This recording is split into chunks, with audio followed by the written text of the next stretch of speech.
Baik, terima kasih Atika. Persidangan hari kedua mesyuarat pertama bagi penggal pertama Dewan Undangan Negeri Dun Sarawak ke-19 yang bermula pukul 9 pagi tadi bertafakur selama seminit bagi memperingati pemergian beberapa bekas ahli-ahli politik di negeri ini. Speaker Dun Sarawak Tan Sri Dato' Amar Muhammad Asfi Awan Nasar dalam pemasyurannya mengucapkan takziah kepada ahli keluarga Allahyarham bekas Yang di-Pertua Negeri Sarawak Tun Abang Muhammad Salahuddin Abang Baring yang meninggal dunia pada 28 Januari lalu. Ucapan takziah juga diucapkan kepada ahli keluarga Timbalan Ketua Menteri Sarawak Mendiang Tan Sri James Jemun Masing yang meninggal dunia pada 31 Oktober tahun lepas. Juga ahli keluarga Mendiang Datuk Simon Dembab Maja yang meninggal dunia pada Januari lalu. Mendiang Datuk Simon juga merupakan bekas Timbalan Ketua Menteri Sarawak. Ucapan takziah turut diberikan kepada ahli keluarga Allahyarham Tuan Abu Semanjahwi bekas Adun Jamoreng. Tan Sri Dato' Amar Muhammad Asfia turut memaklumkan ketidakhadiran Adun Setakan Hamzah Ibrahim pada persidangan hari ini. Dewan Undangan Negeri Dun hari ini meluluskan rang Undang-Undang Perlembagaan Negeri Sarawak Pindaan 2002 selepas bacaan kali yang ketiga oleh Menteri Pelancongan, Industri Kreatif dan Seni Persembahan, Datuk Seri Abdul Karim Rahman Hamzah. Pindaan itu mendapat sokongan seramai 67 ahli Dewan dan hanya 6 orang wakil pembangkang membantah pindaan RUU itu. Seramai 16 ahli Dewan telah mengambil tempat membahaskan RUU itu.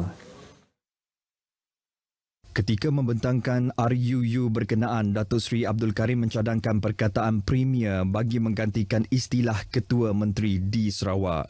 Ia melibatkan pindaan pada perkara 6/3 dalam Perlembagaan Negeri untuk meletakkan Sarawak dalam perspektif yang betul bagi menuntut semula hak sebagai rakan kongsi yang sama rata dalam Malaysia tanpa mengubah peranannya.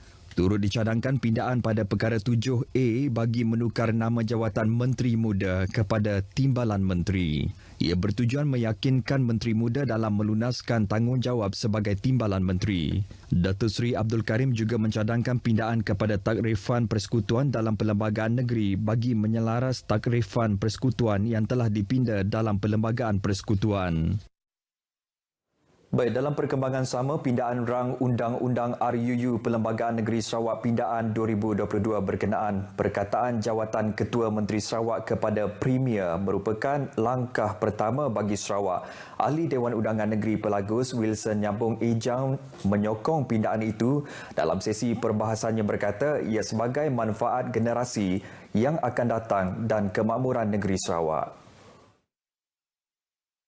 Jelas Wilson Nyambung, perkataan Premier adalah langkah yang baik untuk memberitahu rakyat bahawa Sarawak mempunyai kuasa autonomi dalam Perlembagaan Persekutuan. Pindaan RUU itu juga turut disokong Adun Batu Kitang, Loke Chiang yang mengatakan keyakinan beliau di bawah kepimpinan Ketua Menteri Datuk Patinggi Tan Sri Abang Johari Tonopeng bahawa gabungan Parti Sarawak lebih mengetahui perkara penting yang diperlukan untuk menjamin kesejahteraan negeri ini.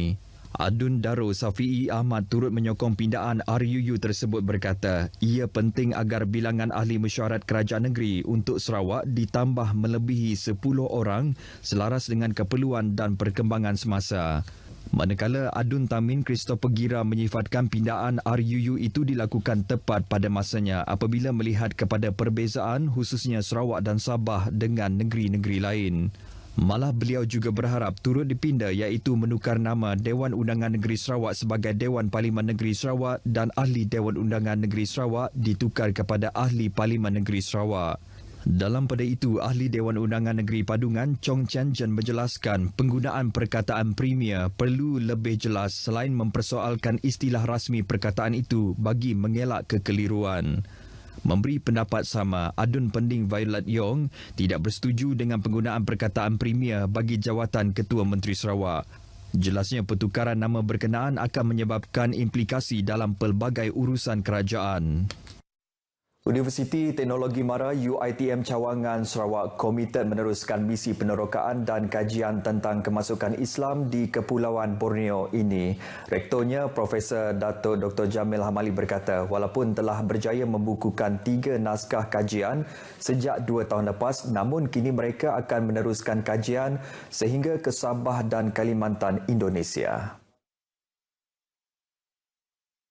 Jelas Profesor Datuk Dr. Jamil buat masa ini pihaknya sedang meneliti manuskrip lama tentang kemasukan Islam sama ada melalui Santubong, Brunei ataupun Sabah. Membuat penyelidikan berkaitan dengan perkara ini dan hubung kait pengaruh penyebaran Islam melalui pendakwah Wali Songo, Wali Sembilan daripada Pulau Jawa, dan apa kaitannya dengan kehadiran Islam di Borneo lah, terutamanya di Sarawak.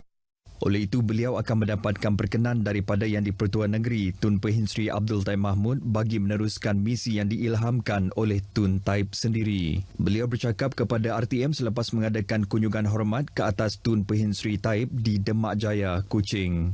Dalam kunjungan itu, Tun Pehin Sri Taib dipersembahkan dengan peta lama Pulau Borneo dari abad ke-16 Masihi selain perkembangan terbaru berkaitan kajian pengembangan Islam. Daerah Sibu, Meradong dan Jalan Repok di Sarike masih diisytiharkan sebagai kawasan kawalan penyakit demam babi Afrika ASF dan belum ditarik balik. Menteri Pemodenan Pertanian dan Pembangunan Wilayah Datuk Seri Dr. Stephen Rudi Utom berkata, untuk memastikan kawalan penyakit yang lebih efektif, pengisytiharan kawasan kawalan yang lebih besar adalah perlu dan oleh yang demikian bahagian Sibu dan Sarike telah diisytiharkan secara serentak sebagai kawasan kawalan penyakit ASF. Menerusi kenyataan media, Datuk Seri Dr. Stephen Rudi menambah Jabatan Perkhidmatan Veterina Sarawak akan terus memantau semua ladang ternakan babi termasuk ladang komersial, ladang ternakan kecil dan babi ternakan di kampung atau rumah panjang. Program pemantau meliputi pengawasan klinikal dan serologi untuk memastikan punca sebaran ASF di kedua-dua bahagian tersebut.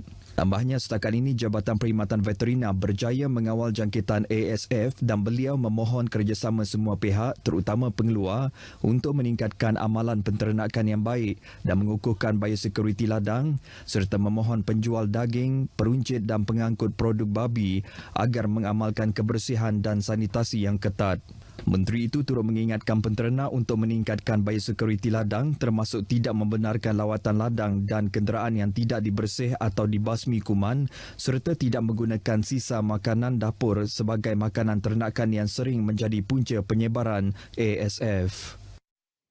Baik saudara, sekian berita dari Sarawak. Kita kembali bersama Atikah di Angkasa Puri. Silakan Atikah.